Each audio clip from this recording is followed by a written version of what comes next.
सोचो अगर तुम अपने परिवार में किसी से सबसे ज्यादा प्यार करते हो और तुम्हें कोई जादूगर अपने बस में करके उसे मारने के लिए कहता है और तुम कुछ भी नहीं कर पा रहे हो तो क्या करोगे? यह जानने के लिए स्टोरी एंड तक जरूर सुनना।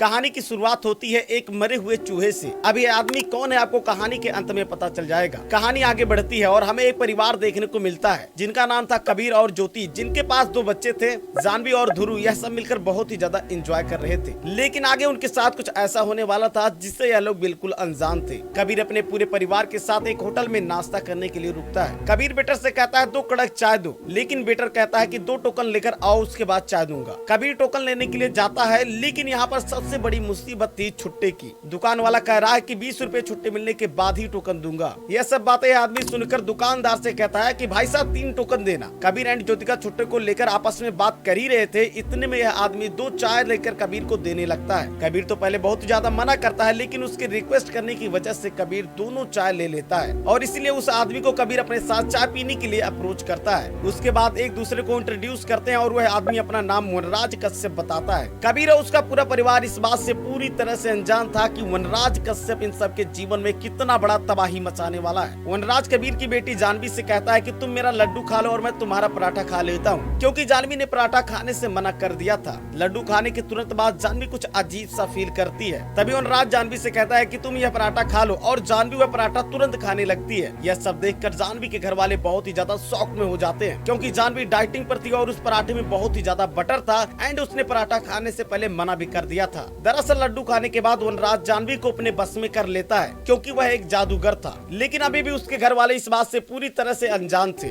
उसके बाद वनराज जानवी से कहता है कि यह बिस्किट फार्म हाउस पर पहुंचते ही खा लेना। जानवी वह बिस्कुट तुरंत अपने पास रख लेती है एंड जानवी जैसे ही फार्म हाउस पर पहुंचती है सबसे पहले वह बिस्किट खाती है। मतलब अभी तक जानवी वनराज के बस में पूरी तरह से हो चुकी थी। ज्योतिका छत पर बाल सुखा रही थी, तभी उसकी नजर गेट पर पड़ती है। वनराज फिर से वहाँ खड़ा था। ज्योति घबरा जाती है और कबीर से जाकर कहती है कि वह ढाबे वाला यहाँ पर क्या कर रहा है, लेकिन उन्हें अभी भी नहीं पता था कि जो उनके जीवन में असली तांडव होने वाला है वो कितना भयानक होगा। यहाँ पर आप सोच रहे होंगे जब वनराज ने जानवी को होटल में ही बस में कर लिया था तो उसे घर पर आने की क्या जरूरत थी, यह आपको आगे पता चलेगा। कबीर और ज्योति आकर देखते हैं तो वनराज पहले से ही घर में आ चुका था और कहता है कि मेरा फोन का बैटरी कौं-कौं कर गया है और 10 से 15 मिनट का सवाल है, मैं चार्ज करके चला जाऊंगा। कबीर और ज्योतिका सोच रहे थे कि यह अंदर कैसे आया। उतने में जानवी बताती है कि पापा इन्होंने मुझसे कहा था कि दरवाजा खोल दो और इन्हें दरवाजा खोलकर मैं अंदर ले आई, ठीक किया ना मैंने। कबीर और ज्योतिका जानवी को कपड़ा चेंज करने के लिए कहते हैं, लेकिन वो नहीं जाती है। वनराज जैसे ही कहता है जाओ कपड़ा चेंज करके फिर वापस चली आना, और वह तुरंत जाती है और कपड़ा चेंज करके वापस वनराज के पास बैठ जाती है। यहाँ पर जानवी वनराज से अपने बॉयफ्रेंड के बारे में सब कुछ बता देती है और वनराज जानवी को अपने साथ जाने के लिए कहता है। जानवी हाँ भी बोलने वाली थी, लेकिन बीच बीच में ध्रुव जानवी को खेलने के लिए कहता है। वनराज बहुत ही ज्यादा डिस्टर्ब होता है और जानवी से कहता है जानवी आज अपने भाई के साथ इतना ज्यादा खेलो कि इसके बाद उसे खेलने का मन ही न करे।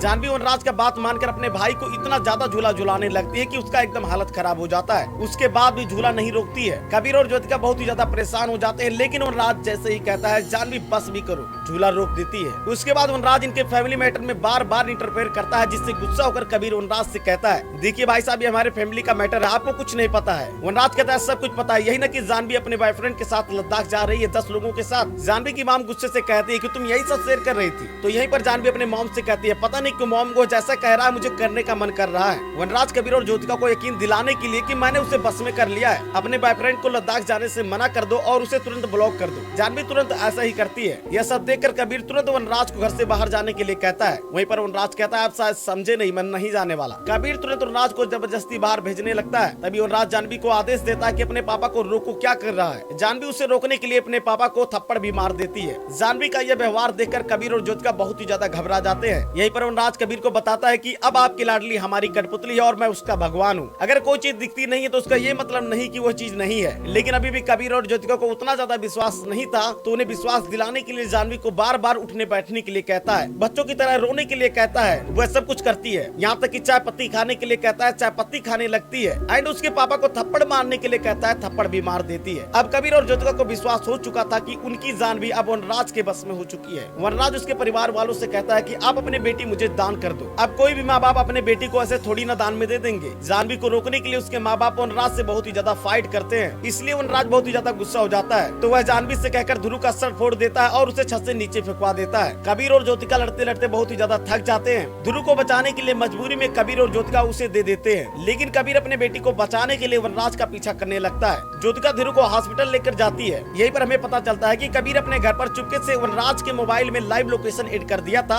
जिसकी मदद से उसके पीछे जाता है। जब वनराज यहाँ पर जानवी को लेकर अपने घर जाता है तब पता चलता है कि वहाँ पर उसने बहुत सारी लड़कियों को अपने बस में करके रखा है। यहाँ पर वनराज सभी लड़कियों से कहता है, जब मैं काली वाली गुड़िया को आग में भस्म कर दूंगा तुम लोग आग की ओर बढ़ना, और जब मैं इस लाल वाली गुड़िया को आग में भस्म कर दूंगा तो तुम सब आग में कूद कर आजाद हो जाना। अगर वनराज इस प्रक्रिया को पूरा कर लेता है तो उसे किसी को लड्डू या बर्फी खिलाकर अपने बस में करने की जरूरत नहीं पड़ेगी। वह किसी को भी अपने आंखों से ही बस में कर लेगा और वह पूरी दुनिया पर राज करेगा। वनराज एक एक गुड़िया को आग में भस्म कर रहा था और सभी लड़कियां अपने आप आग की तरफ बढ़ रही थी, और कबीर भी वनराज के पास आ रहा था, लेकिन उसे रास्ते में कुछ औरत रोकने की कोशिश करती है, लेकिन फिर भी कबीर वहाँ पर पहुँच जाता है। लेकिन वहीं पर कबीर के सर पर पीछे वार करके कुछ औरतें उठाकर वनराज के पैरों को नीचे रख देती है। वनराज कबीर को हल्के में लेता है और अपनी प्रक्रिया जारी रखता है, लेकिन वनराज जैसे ही लाल गुड़िया जलाने जा रहा था कबीर उसका जीव काट लेता है ताकि वह किसी को आदेश न दे सके। उसका जीव कटा देखकर सारी लड़कियां कबीर को मारने के लिए दौड़ती हैं, लेकिन कबीर बड़ी चालाकी से अपने घर पर वनराज का वॉइस रिकॉर्ड कर लिया था, जिसमें वनराज ने बोला था कि तुम सब आजाद हो जाओ। इसलिए सभी लड़कियां फिर से ठीक हो जाती हैं। और आगे हमें एक पुलिस महिला से पता चलता है कि जानवी को लेकर 108 लड़कियां वहां पर थी, लेकिन वनराज का क्या हुआ। पोस्ट क्रेडिट सीन से हमें पता चलता है कि कबीर ने उसे एक तय खाने में बंद करके रखा है, जिसका हालत एकदम खराब हो चुका है। उसे जीने के लिए सड़े हुए चूहे खाने पड़ते हैं। तो तुम वीडियो को लाइक करके चैनल को सब्सक्राइब कर लेना। फिर मिलते हैं नेक्स्ट वीडियो में, तब तक के लिए बाय बाय।